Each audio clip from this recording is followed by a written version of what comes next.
এরকম একটি পারফেক্ট মজাদার আচার আপনারা চাইলে বাসায় খুব সহজে তৈরি করতে পারবেন। তার জন্য প্রথমে ৫টি কাঁচা আমকে ছিঁড়িয়ে নেব।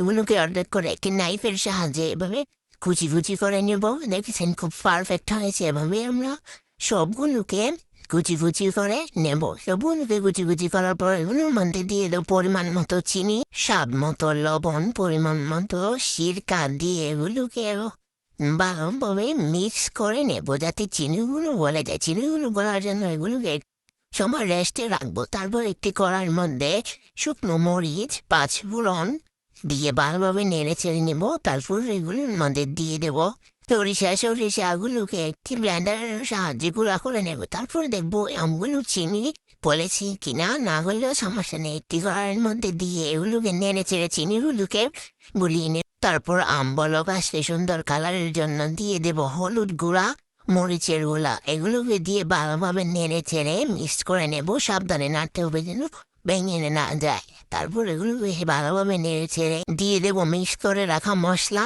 চিলি ফ্লেক্স, রসুন দিয়ে এগুলোকে ভালোভাবে নেড়ে চেড়ে আম লাল করে ভেজে নেব। তারপর চুলায় অফ করে কিছুক্ষণ দেখে দেবো, তাহলে পানিগুলো আরেকটু শুকিয়ে যাবে। তারপরে তৈরি হয়ে যাবে আমাদের মজাদার আচার। এটা খুবই মজা। আপনারা চাইলে বাসায় ট্রাই করতে পারেন।